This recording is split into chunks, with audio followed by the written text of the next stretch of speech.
या विधानसभा को बचाना है, पताही को बचाना है और फिर से लक्ष्मी को लाना है। तेजस्वी यादव को बिहार का मुख्यमंत्री बनाना है। इसलिए एक एक लोग जो आज रूठे हुए हैं वो लोग भी कल आकर के और लालटेन छाप पर बटन दबाएंगे और महागठबंधन के प्रत्याशी के रूप में लक्ष्मी नारायण यादव को ही जीता। चिरैया में आज जिस प्रतिष्ठा से चिरैया गौरवान्वित होता था, आज वह बंधक बन गया। आज बिना पैसा का कहीं कुछ नहीं होता है और बिना रिश्वत का कोई काम नहीं होता है प्रखंड में। उसका श्रेय जाता है प्रखंड के प्रमुख को। इस प्रमुख के ऊपर तो मैं ज्यादा कुछ नहीं कहूँगा। इनका दलाल एक एक टेबल पर बैठा हुआ है चिरैया में और बिना पैसा का कोई काम नहीं होने देता है। मैं भी 2020 में चुनाव लड़ा था, लेकिन मैं यह कहा था जनता से कि यदि मैं चुनाव जीतूंगा तो आरजेडी में रहूंगा, हारूंगा तभी आरजेडी में रहूंगा। जो जैसा करेगा वैसा पाएगा। 10 वर्ष में तो माननीय विधायक जी का ब्रोकर दूसरा कोई रहा है। सभी ठेकेदारी पर कमीशन लेने करके और वसूल करके वो अपना धन इकट्ठा किए। तो धन इकट्ठा किए हैं, इसे पर जनता की नजर है, जनता देखे। मुझे इस पर दूसरा कुछ नहीं कहना। तेजस्वी प्रसाद यादव जी ने यह घोषणा किया कि हमारी जब सरकार बनेगी बिहार में तो सबसे पहला हम योजना लागू करेंगे माई बहन मान योजना, जिसके तहत 2500 रुपया प्रति माह प्रति महिलाएं के खाता में, माँ बहन के खाता में जाएगा और इसी के काट में वे उस योजना 10,000 रुपया का दिया है। तेजस्वी जी ने घोषणा किया है कि हम 500 रुपये में गैस सिलेंडर देंगे, 1500 रुपया वृद्धा पेंशन करेंगे, 200 यूनिट बिजली फ्री करेंगे। तो ये लोग जनता को जुमलाबाजी करके और इसलिए 10,000 रुपया दिया है। बाद में कह दिया हुआ कि लोन है और बाद में कहेगा कि नहीं इसको शुद्ध सही के असूल। इसलिए कोई जीविका दीदी बहकावे में नहीं आ रही है।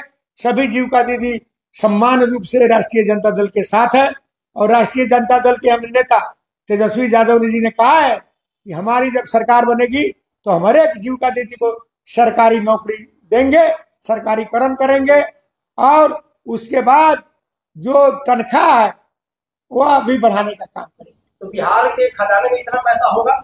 एकदम संसाधन जुटाया जाएगा। तेजस्वी जी के खजाने में तो नीतीश कुमार जी बीच में बोल रहे थे कि जब तेजस्वी जी बोल रहे थे कि 10 लाख लोगों को नौकरी देंगे सरकार बनेगी, तो वही नीतीश कुमार जी कह रहे थे कहां से रुपया लाएगा, अपने बाप कैसे लाएगा। और जब तेजस्वी जी 17 महीना के सरकार में आए, 5 लाख लोगों को नौकरी दिया, 4.5 लाख जो शिक्षक नियोजित थे उसको भी सरकारीकरण किया, 3.5 लाख लोगों का पद सृजन किया, प्रक्रियाधीन किया। तो फिर वह जो टीचर का जो सरकारी कर्मी का महीना कहाँ से आ रहा है, सरकार ही दे रही है। उसका संसाधन जुटाया जाता है। उसका जो संसाधन है जुटाने का काम करेंगे तेजस्वी जी और करेंगे।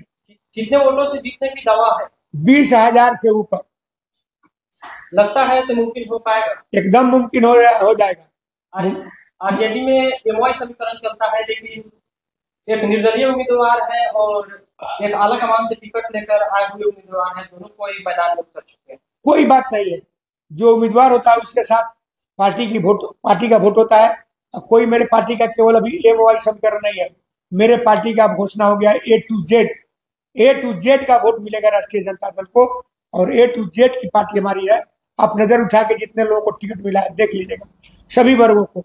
उसमें यादव को मिला है तो मुसलमान को भी मिला है, मुसलमान को मिला है तो ब्राह्मण को भी मिला है, ब्राह्मण को मिला तो भूमिहार को मिला, भूमिहार को मिला तो फिर कुशवाहा को मिला। इन्हन प्रकार से। और आप जानते हैं कि जो तत्वा समाज के लोग हैं, तांती तत्वा और वीआईपी के मुकेश सहनी जी हैं और एक कौन गुप्ता जी है, आईपी गुप्ता जी भी है। इस सब लोगों का वोट मिल रहा है, सभी प्रकार के ए टू जेड लोगों का।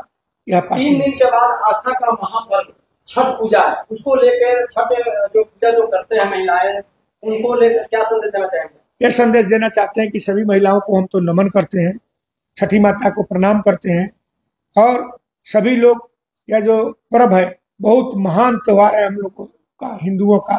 सभी लोग मिलजुल करके और बहुत उमंग और श्रद्धा के साथ प्रार्थना करें, मनावे लोग। हम उसका शुभकामना देते हैं और प्रार्थना करते हैं छठी मैया से कि हमारे क्षेत्र की जनता को सभी तरह से खुश रखें और सभी लोगों पर दया करें।